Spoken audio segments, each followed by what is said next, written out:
Audio Jungle.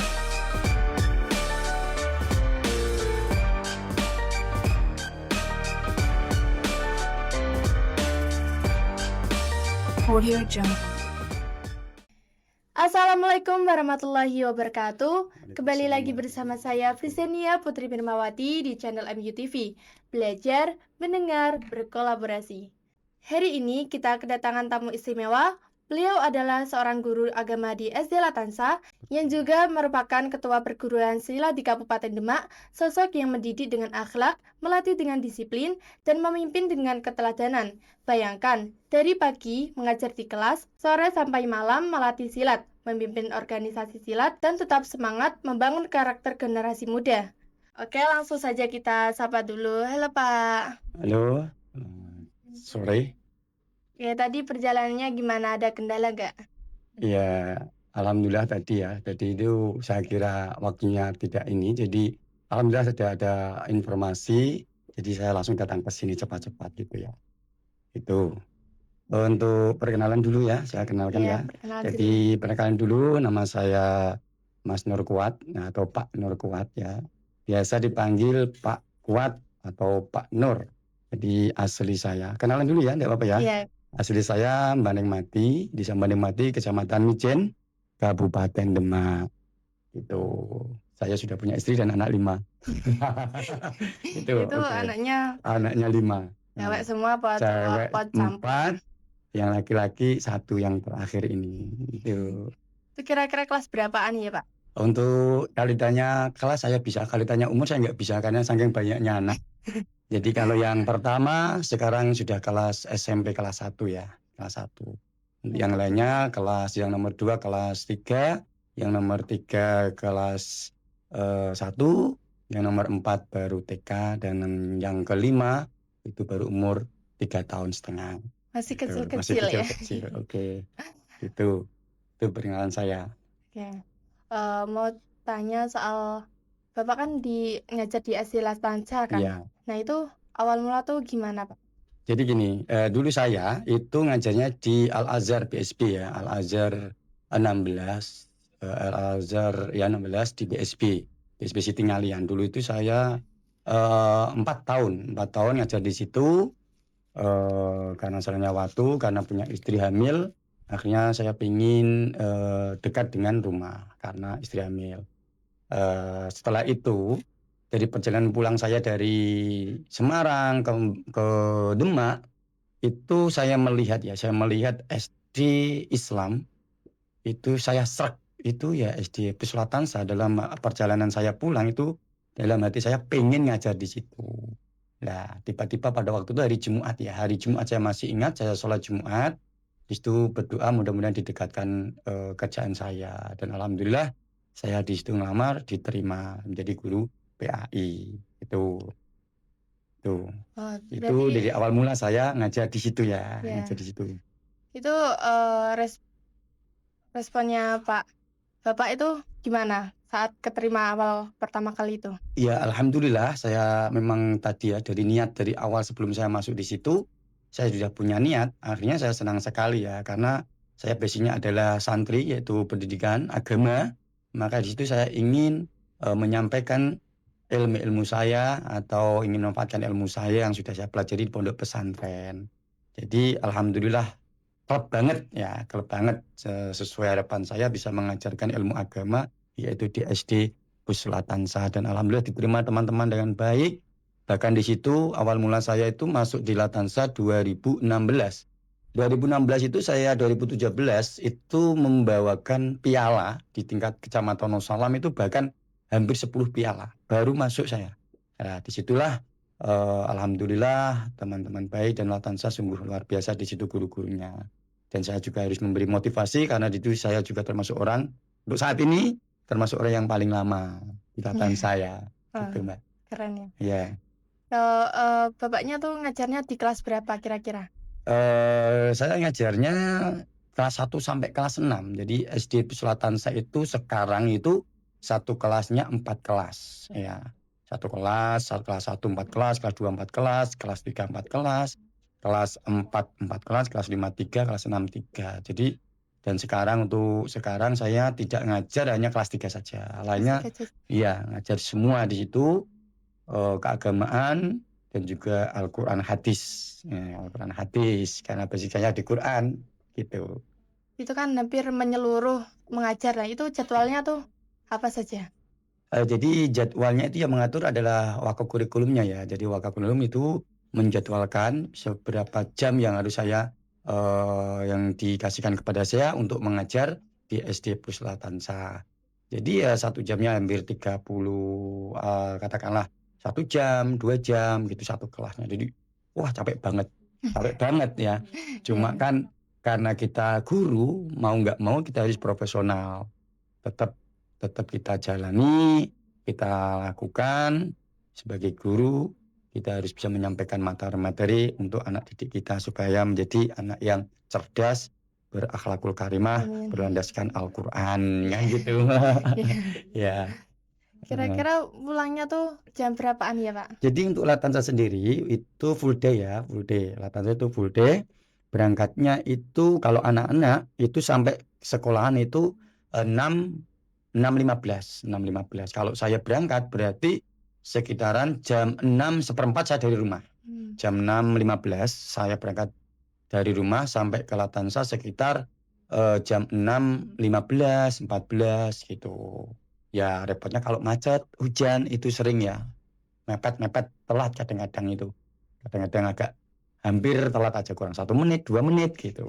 Ya, jadi benar-benar di situ saya full day sampai pulangnya setelah sholat asar berjamaah. Jadi anak-anak itu diajarkan untuk sholat berjamaah sampai asar gitu. Oh gitu. Ini tadi yang seharusnya tuh sudah pulang dari tadi atau Iya. gimana? Jadi kalau full day itu memang harus jam setelah sholat asar ya. Tapi kalau ini kan tadi kan ada STS, jadi pulangnya jam 1:30 atau jam 2 tadi. Jadi beda kalau hari biasa full day karena tadi itu ada STS, asesmen, jadi pulang saya tadi itu absen pulangnya itu jam 1:30. Dia agak longgar enak, cuma alhamdulillah tadi juga agak acara lagi, tilik bayi. Punya teman rekam. Oke. Iya, gitu. Kalau SD di sana tuh liburnya hari apa kira-kira? Kalau SD Puslatansa itu 1 minggu full, liburnya tetap minggu. Minggu, cuma kalau Jumat itu sampai jam 11 sama Sabtu. Itu lainnya sampai asar. Ya. Full day.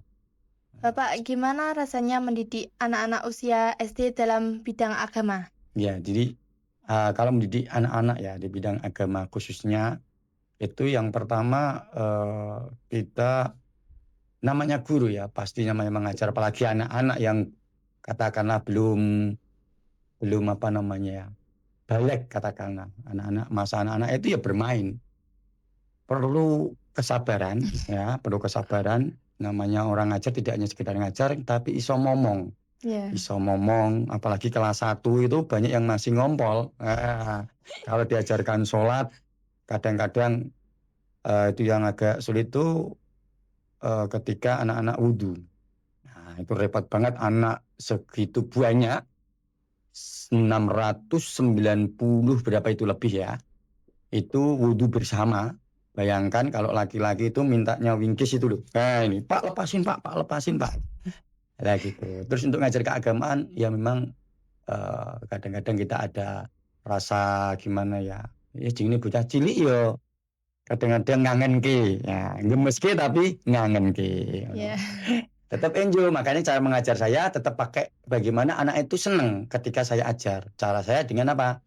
Yaitu dengan menyanyi, ya kan, supaya anak-anak itu tetap enjoy karena anak-anak itu suka menyanyi. Beda lagi kalau kelas 6, 4, 5 yang kelas tinggi beda lagi. Itu sudah tidak ranahnya ke hiburan menyanyi, tetapi bagaimana dia itu suka untuk meneliti. Nah, meneliti itu berarti dia tak suruh katakanlah mencari bacaan ini bawa Quran, ya kan, bawa Quran tak suruh mencari bacaannya, terus nanti pengambilannya dari Quran surat apa, ayat keberapa dan jelaskan bagaimana. Seperti itu dia tuh seneng. Terus main kartu, seneng daripada dia apa namanya di ceramah bosen. Iya bosen gitu. Itu metode yang saya terapkan mengajar di Latansa. Bagaimana kita menjadikan anak-anak itu belajar itu senang. bukan malah membosankan gitu. Apalagi marah-marah itu nggak perlu sekarang itu. Ya. Apa tantangan terbesar mengajar agama di zaman digital saat ini? Ya, untuk tantangan digital hari ini ya. Jadi yang saya amati, keamatan saya. Jadi untuk seorang pendidik itu sangat-sangat prihatin untuk digital ini. Makanya sebagai guru agama untuk membentengi yang era digitalisasi ini serba mudah ditemukan apapun, ibarat kata itu dunia ada di genggaman tangan kita. Maka sebagai guru agama, sebagai bentengnya, kita harus mengasihkan bagaimana kita juga memberikan informasi terkait keagamaan, keimanan itu ya lewat digital. Contohnya kita pakai medsos ya, mengajarkan anak kita supaya memberikan mengasih materi. Saya buat, silakan kalian membuat video ceramah surat Al-Asr katakanlah, kalian simpulkan ceramah lah, nanti saya upload, pasti dia nonton. Nah disitulah anak-anak itu suka, pak medsos mau apa pak, nanti dia akan suka dengan kehadiran dia di video itu. Nah, dikasihkan oleh mamanya itu suka. Dan juga untuk guru harus bisa tetap belajar ya, apalagi dunia digitalisasi ini memang dari pihak dinas pendidikan itu hampir wajib ya, pembelajaran mendalam ini ya. Pembelajaran mendalam itu gimana kita harus bisa menggunakan digital itu, kalau tidak ya nanti ketinggalan zaman, bahaya seperti itu. Makanya kita harus selalu belajar dan belajar gitu. Kira-kira nih ada nggak momen lucu saat mengulang di Ya, SD? setelah momen lucu banyak, karena namanya anak-anak pasti lucu-lucu ya. Pasti lucu banyak sekali. Cuma yang paling terkesan itu ketika diajarkan malah ngompol. Waduh ya. Jadi ketika tak suruh latihan sholat, sudah wudhu baru gerakan sholat sambil ngompol. Lah itu saya terkesan seperti itu. Kok bisa ya? Allahu Akbar, sama aja bocor kabeh lah. Subhanallah, itu yang paling terkesan ya. Kayak kemarin 2 anak itu ya diajarkan, ada bimbingan sholat kan, untuk kelas rendah itu kan dibimbing sholat. Setelah ada bimbingan nanti setelah kelas 4, 5, 6 nanti sholat bersama jamaah gitu. Itu yang terkesan. Jadi kalau di luar kelas, kalau di dalam kelas biasanya yang terkesan, yang paling terkesan saya itu anak-anak tak suruh bernyanyi ya, tak suruh bernyanyi itu malah nyanyi TikTok. Waduh, saya kalah ya, karena anak-anak ternyata itu sudah menguasai hal yang viral di medsos. Makanya sebagai guru harus, walaupun kita tidak harus menganjurkan, tetapi kita harus pengalaman, harus tahu isinya medsos itu apa, biar kita bisa mengarahkan anak-anak itu jangan sampai terjerumus konten-konten yang tidak baik gitu. Tuh. Kalau momen yang duka ada nggak, Pak? Momen duka. Ya duka kayak sedih gitu. Momen duka itu ya ketika anak-anak ya, momen duka itu ketika kita menjadi pembimbing anak lomba, anaknya nggak juara. Itu paling sakit ya. Artinya gini, sedih banget. Teman-temannya pada dapat juara, ya, siswa yang saya bimbing tidak dapat juara. Hati kita itu nyesek. Bahkan 2 hari tidak bisa tidur. Ya, karena merasa kasihan anak itu juga, dan saya itu terus salah saya sih apa sih? Seakan-akan yang saya itu saya sudah melatih maksimal, doa iya, semuanya sudah saya lakukan, tapi masih kalah. Walaupun menerima, tapi saya itu sedih banget ketika kita sebagai guru pembimbing lomba nggak juara. Itu paling sedih saya. Untuk masalah apapun hanya ada, tapi paling sedih itu menurut saya itu. Apakah ada murid yang sampai sekarang masih kontak dan merasa terinspirasi? Alhamdulillah ada banyak ya, karena saya itu menyimpan nomor-nomornya, karena dulu kan ada COVID, itu kan kita kan daring, jadi di situ kita harus menyampaikan materi pembelajarannya lewat online, medsos juga kan. Nah, di situ saya menyampaikan lewat WhatsApp, makanya nomornya wali murid juga banyak tersimpan di HP saya, termasuk anak-anak yang sudah lulusan, termasuk di MAN, SMA 1, bahkan kemarin ada yang menjadi perwira, ya, alhamdulillah kemarin. Jadi masih ingat sama Pak Nur. Ingatnya Pak Nur itu katakannya sih, Pak Nur kalau ngawasi sholat, kalau sudah bengok, gember, pada diem. Itu yang terkesan dia.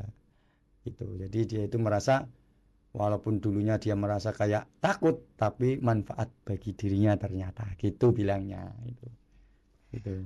Dengar-dengar Bapak itu ikut organisasi PN gitu loh. Iya, jadi Nah, itu sejak kapan Bapak menekuni pencaksilat? jadi untuk pencak silat itu saya ikut di Pagar Nusa. Pagar PN. Nusa ya, Pagar Nusa itu. Jadi awal mula Pagar Nusa itu saya ikut Pagar Nusa itu tahun 2000 kalau nggak salah 2004 atau 2003. Jadi 2003 kalau nggak salah. Udah Jadi lama. ya Itu kelas lumayan berapa tak. itu? Kelas umur Saya berapa? umurnya lupa. Tapi kalau boleh cerita, Ya, karena ini ceritain nggak apa. termasuk yang saya mau sampaikan ke teman-teman Pagar Nusa, khususnya Pagar Nusa Demak. Jadi Pagar Nusa Demak awal mula itu memang adanya di Miftahul Ulum. Siapa yang Cabangnya. berlatih? Ya. Yaitu dari santri Judiah, saya, dan santri Miftahul Ulum. Itu awal mulanya. Pertama latihan itu di Pondok Pesantren Miftahul Ulum. Makanya jadi Miftahul Ulum itu harus menjadi apa namanya ya, tolak ukurnya Pagar Nusa Kabupaten Demak ya di Miftahul Ulum. Jadi kalau saya cerita ya untuk pengembangan awal Pagar Nusa Kabupaten Demak termasuk saya. Jadi termasuk saya. Kalau Judiah itu ada 3, saya, Kang Anwar, Kang Sahid. Kalau Miftahul Ulum, Kang Mustafa, Kang Zainal, yang satu itu Kang siapa itu Gondrong di Sumatera. Iya. Jadi 3-3. Judiah 3, Miftahul Ulum 3.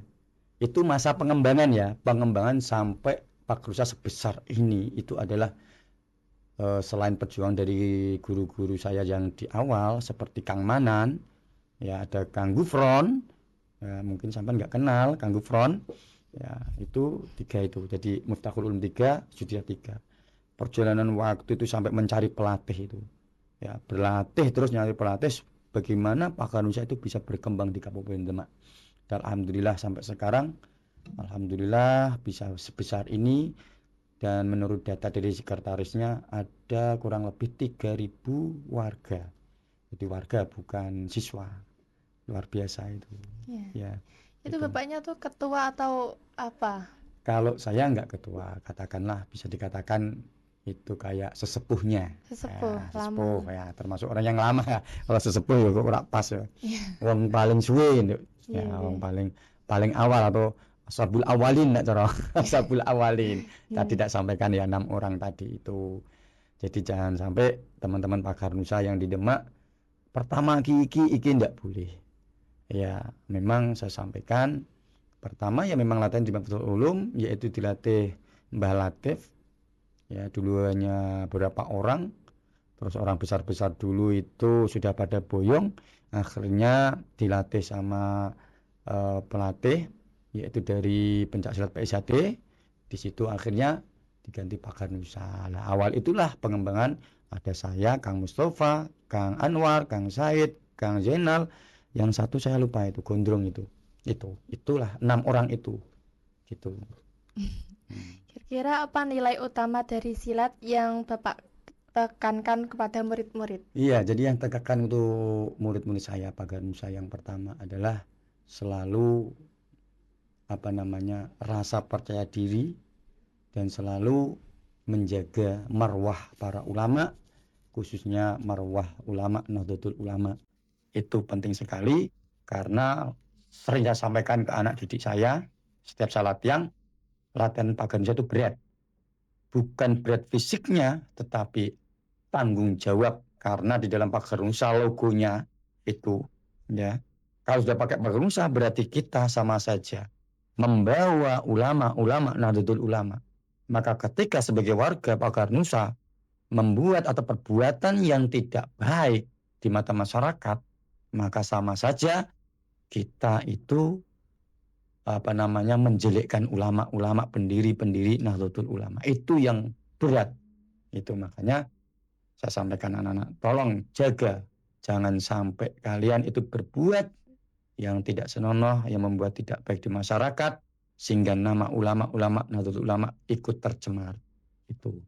Dan juga sesuai dari Pak Garuda sendiri, saya menjaga NKRI, ya, menjaga ajaran Ahlussunnah wal Jamaah, ajaran Wali Songo, menuju hidayah petunjuk, ya, membuang kemungkaran, ya, itulah. Harus berani, mental, spiritualnya harus imbang. Mental berani dalam kebenaran, sesuai aturan, dan juga spiritual selalu ingat bertakwa kepada Allah dan selalu menjaga para ulama. Itu. Menjadi lihat itu, makanya Pak Garuda santri semua itu hampir. Iya. Kira-kira nih apa tantangan memimpin organisasi silat dalam skala kabupaten? Ini jadi untuk Pak Garuda ini saat ini itu butuh sosok pemimpin, karena pemimpin yang sekarang ini Pak Jamaluddin kan sudah 2 periode kan. Tentunya saya sebagai orang yang paling lama tentunya memikirkan ke depannya Pak Garuda agar dipimpin oleh orang-orang yang benar-benar berkompeten. Dalam arti bukan saya, kalau saya diangkat ya abot. Ya, berat sekali menjadi pemimpin Pak Garuda Kabupaten Demak skalanya, karena tidak hanya sekedar pinter silat, pinter pencak, ya, tetapi harus bisa bergaul dengan instansi-instansi baik itu Polri, ya, punya link ke situ, baik itu para petinggi-petinggi daerah. Karena apa? Karena tantangan ke depan Pak Garuda itu luar biasa. Pergaulan, ya, nanti kalau ada permasalahan hari bisa menyelesaikan. Jangan sampai dari pihak Pak Garuda, katakanlah ya, kan banyak yang terjadi Jawa Timur pertengkar kayak gitu. Iya.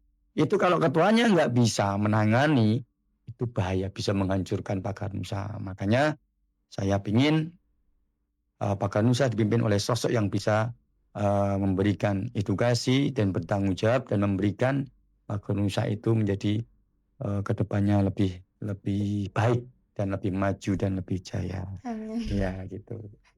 Itu kira-kira latihan PN tuh waktu apa? Kalau kebanyakan, kalau dulu malam. Ya, kalau dulu malam, karena sekarang itu yang latihan, itu rata-rata tempat latihan itu di sekolah, ya, khususnya di MTS ya, MTS madrasah gitu. Karena gini ceritanya, kalau dulu kita Pak Garuda tidak bisa masuk ke sekolahan, karena dulu itu pencak silat Pak Garuda itu yang dilatih tidak jurus-jurus secara sekarang itu seni, tidak, tetapi lebih ke spiritualnya. Katakanlah katakanlah kekebalan, terus bisa ngangkat ini ke sana, bisa menjatuhkan dari jarak jauh. Nah, itu tidak bisa masuk ke ranah sekolah, karena sekolahan itu yang diminati oleh guru adalah prestasi. Maka saya dan teman-teman tadi yang saya sampaikan kerjasama dengan Ma'arif, supaya apa? Ma'arif memberikan waktu atau memberikan para pelatih Pak Garuda yang sebelumnya saya arahkan untuk ada pendidikan pelatihan, khususnya untuk pelatihan IPSI, jurus IPSI itu nasional, dan juga untuk pelatihan-pelatihan perlombaan, ya. Untuk apa? Kerjasamanya supaya sekolah yang basisnya NU itu dimasuki perguruan Pak Garuda.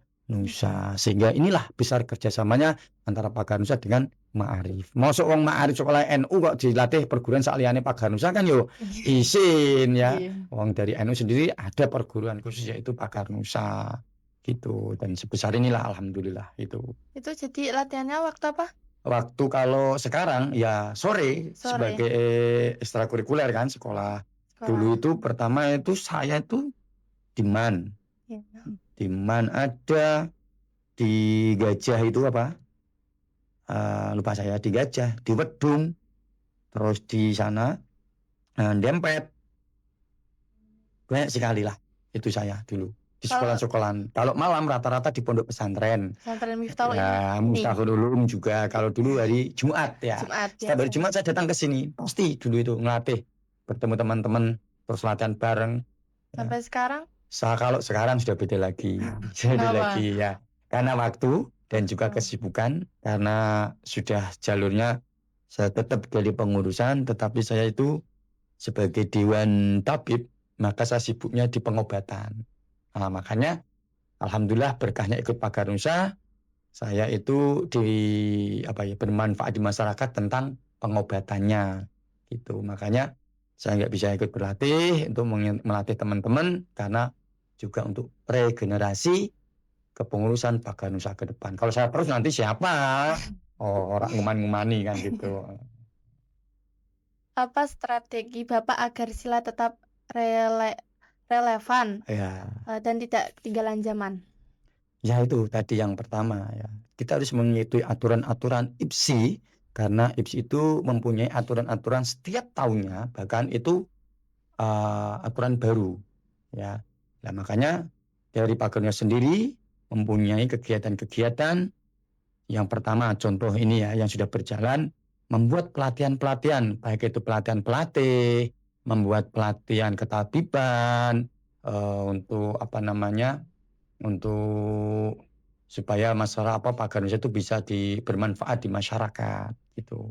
Dan juga perlu event-event itu yang utama. Setiap banyak event maka di situ akan lebih banyak kita mempunyai anak-anak atau katakanlah atlet-atlet yang kita punya. Itu tadi saya.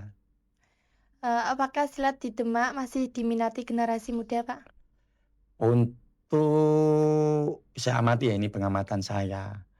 Jadi untuk pencaksilat justru ini lebih berkembang dan banyak diminati sekali oleh masyarakat khususnya untuk para pemuda ya, banyak sekali dibanding Cowok-cewek. dengan ya cowok-cewek, tapi beda, banyak cowoknya. Banyak cowoknya. Banyak cowoknya ya, Ya. banyak cowoknya gitu.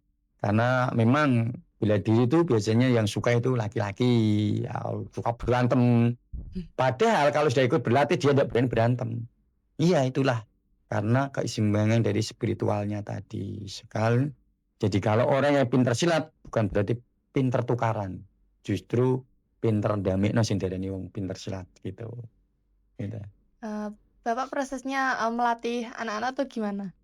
Jadi di situ ada kurikulumnya. Jadi Pagar Nusa alhamdulillah itu punya ya ada punya kurikulum itu dulu banyak ada tiga buku ya. Kata kalau dulu namanya itu rancangan pembelajaran ya, itu yang hebat di Pagar Nusa itu yang punya cuma Pagar Nusa itu punya ya, jadi kayak RPP katakanlah gitu. Di situ ada dia mengikuti yang pertama berapa menit, 15 menit itu untuk fisik, 15 menit untuk pernafasan, untuk yang berapa menit setengah jam atau 1 jam itu boleh ke materi. Setelah materi nanti ada praktek jurus atau praktek materi yang sudah disampaikan.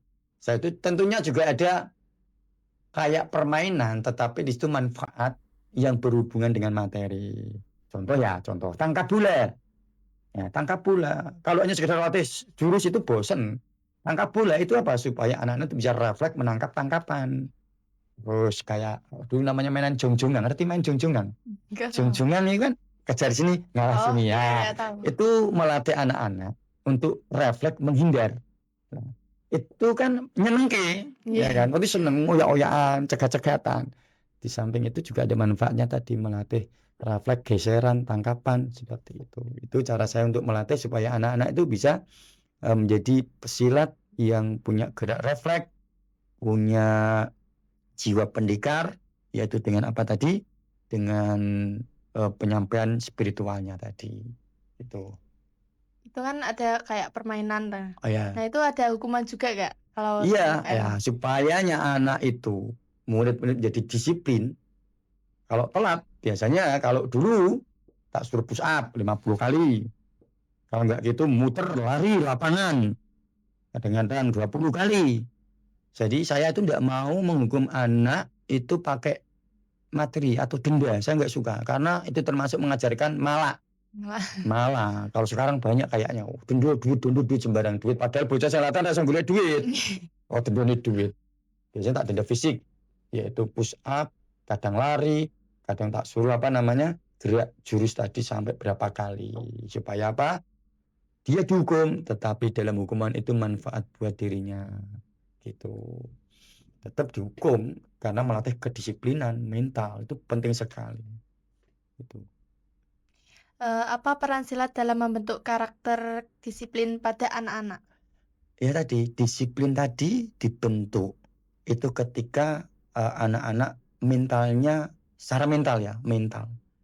Jadi mentalnya jangan sampai takut, pulang harus sampai rumah, datang jangan sampai terlambat, harus berani resiko. Ya, kalian sudah punya ikut pagar nusa, harus bisa menjaga nama pagar nusa. Kalian ikut latihan harus disiplin, jangan sampai telat. Kalau telat, itu akan membawa pada jiwa anak itu menjadi anak yang terbiasa, yang disiplin.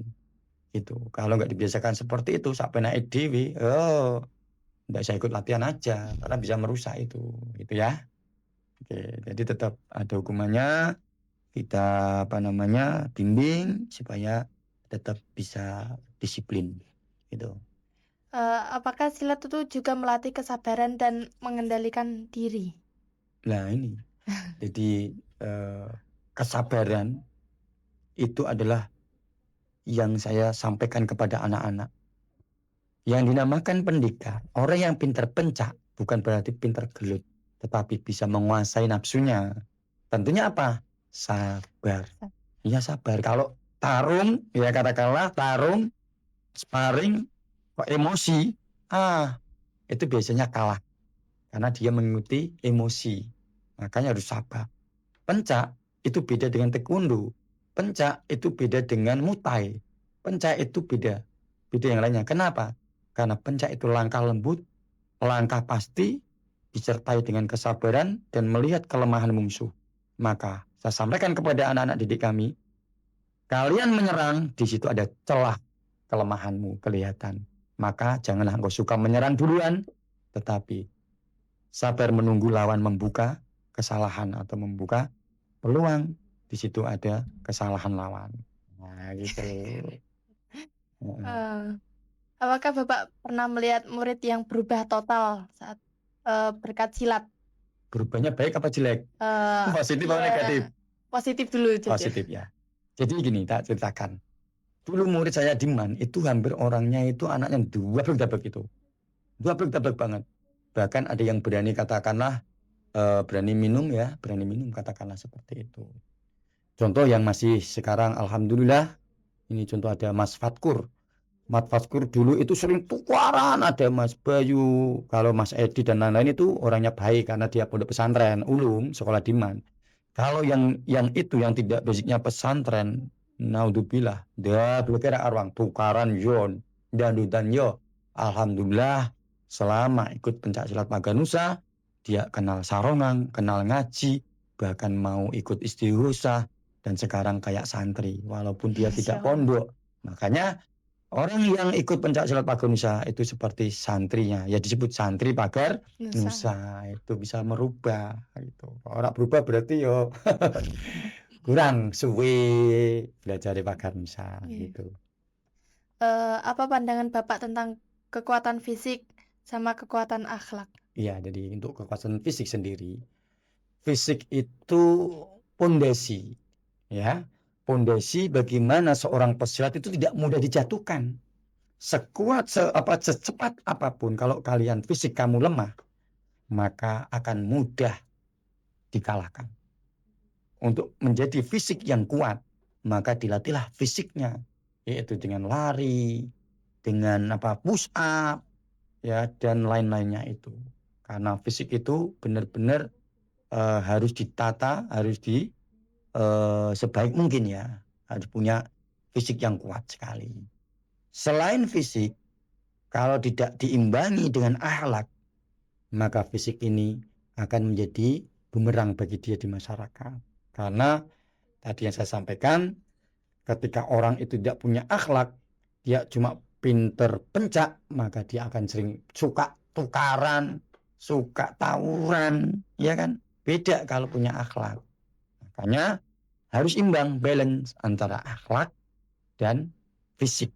Nah, akhlak menjaga diri dari menjaga diri agar tidak terjumus atau tidak mencemarkan. Kalau fisik menjaga diri agar tidak jatuh dari serangan musuh. Nah, gitu. Oke. Kira-kira Bapak bisa membagi waktu antara mengajar Estila Tansa sama mengurus itu gimana? Ya, kalau dulu awal-awal di Latansa itu saya masih ngajar di MAN sama Manu. Ya, MAN sama Manu dulu. Ya, Manu tadi belum saya sebutkan ya, Manu. Iya. MAN sama Manu. Jadi kalau saya hari Rabu itu di MAN, kalau hari Jumat itu di Manu. Saya ingat itu ya. Memang harus bisa membagi, bahkan itu saya bisa mengalahkan, katakanlah demi pagar nusa, keluarga, waktu itu tidak ada. Gitu. Jadi benar-benar saya pintar-pintar bagi. Oh, ini nanti pulangnya jam segini. Setelah itu saya harus ngajar. Setelah ngajar nanti jam berapa, katakanlah maghrib saya pulang. Terus seperti itu. Alhamdulillah semakin banyak kita latihan, kita tidak mudah sakit. Ya, Nah, gitu.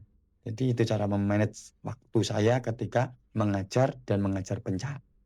Itu alhamdulillah bisa. Nah. Ini pertanyaan terakhir ya Pak. Oh, yang terakhir ya. Pesan Bapak untuk pagar nusa.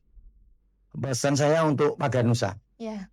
Yang pertama selalu menjaga marwah para ulama dan ikuti para ulama. Dan yang kedua jangan sampai bercerai-berai atas perbedaan. Karena sesungguhnya pagar nusa adalah wadah.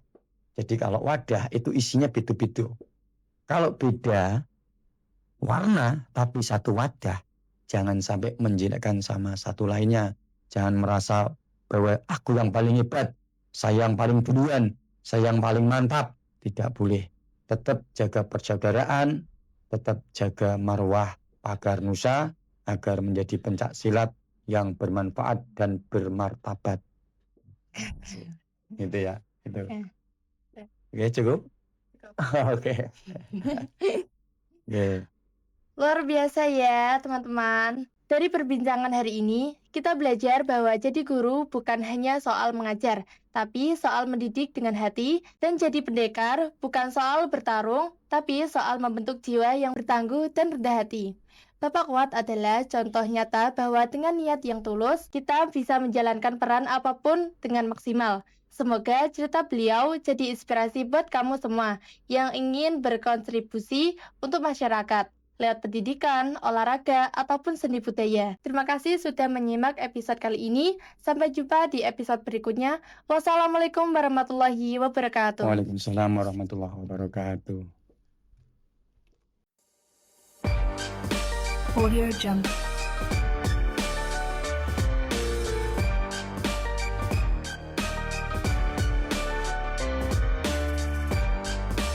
Audio Jungle.